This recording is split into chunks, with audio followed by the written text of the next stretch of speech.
ভারত একটা বিশাল অর্থনৈতিক মাইলফলক ছুঁয়েছে। খবরটা এখন মোটামুটি সবাই জানে। কিন্তু এই যে $4 ট্রিলিয়ন একটা বিরাট সংখ্যা, এর পেছনের আসল গল্পটা কি? চলুন আজ আমরা সেটাই একটু খতিয়ে দেখি। হ্যাঁ, ঠিকই শুনছেন। $4 ট্রিলিয়ন, মানে এটা ভারতের অর্থনৈতিক শক্তির একটা অসাধারণ প্রতীক, তাই না? কিন্তু প্রশ্নটা হলো, এই বিশাল পরিমাণ অর্থ দেশের সাধারণ মানুষের জীবনে ঠিক কতটা পরিবর্তন আনছে? আর এখানেই কিন্তু গল্পের আসল টুইস্ট। আর এই কথাটাতে যেন পুরো ব্যাপারটা পরিষ্কার হয়ে যায়।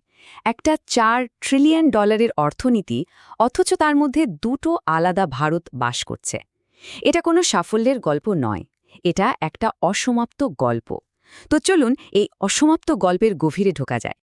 তো প্রথম ভাগ, দ্য টু ইন্ডিয়াজ। একদিকে যেমন দারুণ গ্রোথ, অন্যদিকে কিন্তু এক জটিল বাস্তবতা। চলুন এই ফারাকটা একটু কাছ থেকে দেখা যাক। অর্থনীতিবিদদের ভাষায় এটাকে বলা হয় মিডল ইনকাম ট্র্যাপ। ব্যাপারটা কি?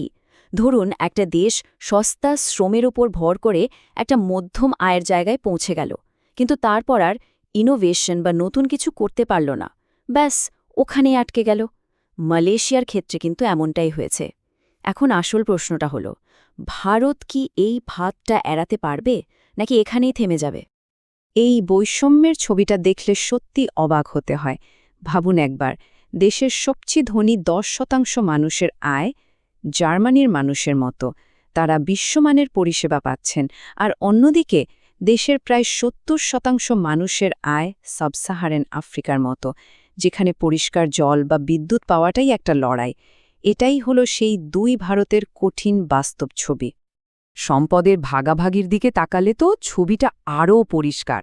অক্সফ্যামের একটা রিপোর্ট বলছে, দেশের মোট 77% সম্পদ মাত্র 10% মানুষের হাতে। এর মানেটা খুব সোজা, গ্রোথের ফলটা কিন্তু সবার কাছে সমানভাবে পৌঁছাচ্ছে না, বরং সম্পদটা অল্প কিছু মানুষের হাতেই জমা হচ্ছে। আচ্ছা, এবার আসা যাক দ্বিতীয় ভাগে। এই যে বড় বড় সংখ্যা, এর আড়ালে দারিদ্র্য আর বৈষম্যের আসল ছবিটা ঠিক কেমন, চলুন সেটাই এখন দেখব। প্রথমেই বলি চরম দারিদ্র্য বা অ্যাবসলিউট পভার্টির কথা। এটা ঠিক কি? এটা হলো এমন একটা অবস্থা যেখানে একটা পরিবার তাদের বেঁচে থাকার জন্য একেবারে ন্যূনতম চাহিদাগুলো, যেমন ধরুন খাবার, পোশাক বা একটা মাথার ছাদ, সেটাও জোগাড় করতে পারে না। আর এই অবস্থা থেকে বেরিয়ে আসার লড়াইটা কিন্তু ভারতে আজও জারি আছে। এখন প্রশ্ন হল, এই দারিদ্র্য মাপা হয় কিভাবে? অর্থনীতিবিদরা কয়েকটা বেশ সহজ টুল ব্যবহার করেন। একটা হলো পভার্টি লাইন, মানে একটা ন্যূনতম আয়ের সীমা, যার নিচে থাকলেই কাউকে দরিদ্র বলে ধরা হয়। এরপর আছে হেড কাউন্ট রেশিও, যেটা দিয়ে বোঝা যায় মোট জনসংখ্যার কত শতাংশ এই লাইনের নিচে আছে। আর পভার্টি গ্যাপ আমাদের দেখায় যে যারা গরিব তারা ওই লাইন থেকে ঠিক কতটা দূরে। এই ডেটাটা দেখলে ভারতের অগ্রগতিটা কিন্তু চোখে পড়ার মতো। ভাবুন, ১৯৭৭ সালে দেশের অর্ধেকেরও বেশি মানুষ ছিলেন দরিদ্র। সেখান থেকে আজ সেই সংখ্যাটা নেমে এসেছে প্রায় ১১%। এটা নিঃসন্দেহে একটা বিশাল সাফল্য। কিন্তু এটাও মনে রাখতে হবে, এই ১১% মানেও কিন্তু কোটি কোটি মানুষ, যারা আজও লড়াইটা চালিয়ে যাচ্ছেন। তাহলে এবার আসা যাক আমাদের তৃতীয় পর্বে। একটা বৃহত্তর দৃষ্টিকোণ থেকে ব্যাপারটা দেখা যাক। কারণ দেখুন, উন্নয়ন মানে তো শুধু টাকা পয়সা নয়, তাই না? মানুষের জীবনযাত্রার মান কেমন সেটাও তো দেখতে হবে। চলুন এবার সেই দিকেই নজর দেওয়া যাক। সাধারণত আমরা জিডিপি দিয়ে একটা দেশের অর্থনৈতিক আউটপুট মাপি, কিন্তু আরেকটা জিনিস আছে, সেটা হলো এইচডিআই বা হিউম্যান ডেভেলপমেন্ট ইন্ডেক্স। এটা দিয়ে কিন্তু শুধু টাকা নয়, বরং মানুষের সার্বিক ভালো থাকাটা মাপা হয়। আর এটাই উন্নয়নের একটা অনেক বেশি কমপ্লিট ছবি আমাদের দেয়।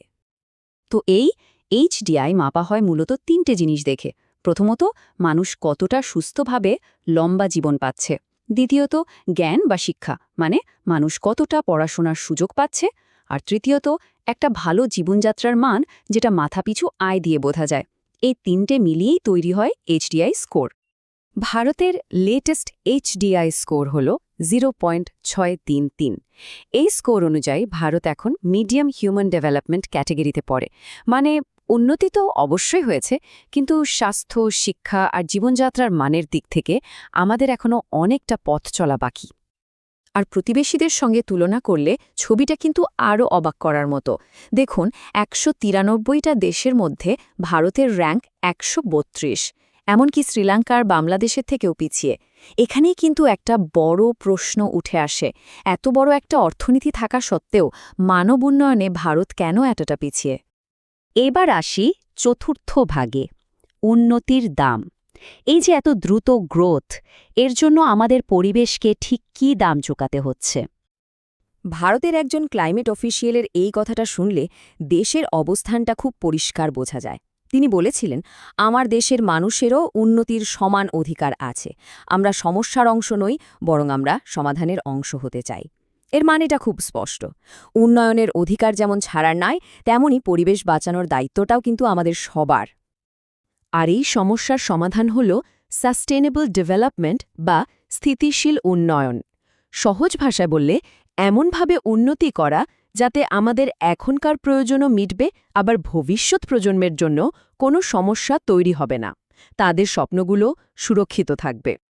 বেশ, তাহলে আমরা এসে গেছি আমাদের শেষ পর্বে, একটা উন্নত ভবিষ্যতে ব্লুপ্রিন্ট। এত সব চ্যালেঞ্জের পর এখন প্রশ্ন হল, এই জটিল পরিস্থিতি থেকে বেরোনোর পথটা ঠিক কী?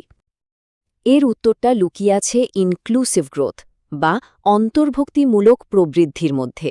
এর মানে শুধু গ্রোথ কত দ্রুত হচ্ছে সেটা দেখাই যথেষ্ট নয়, বরং দেখতে হবে সেই গ্রোথটা কেমন হচ্ছে, মানে উন্নয়নের সুফলটা কাদের কাছে পৌঁছাচ্ছে।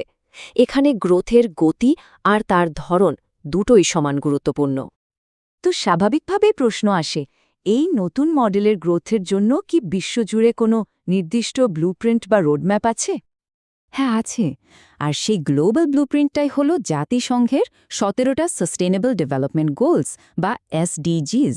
এটা কিন্তু শুধু কয়েকটা লক্ষ্যের লিস্ট নয়, এটা হলো 2030 সালের মধ্যে একটা উন্নত, বৈষম্যহীন আর বাসযোগ্য পৃথিবী গড়ে তোলার জন্য গোটা বিশ্বের একটা মিলিত শপথ।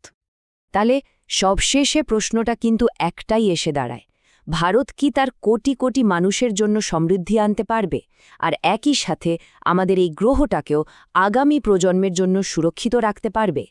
এই বিশাল চ্যালেঞ্জ আর বিশাল সুযোগ দুটোই এখন ভারতের সামনে, আর এর উত্তর কিন্তু ভবিষ্যতের হাতে নেই।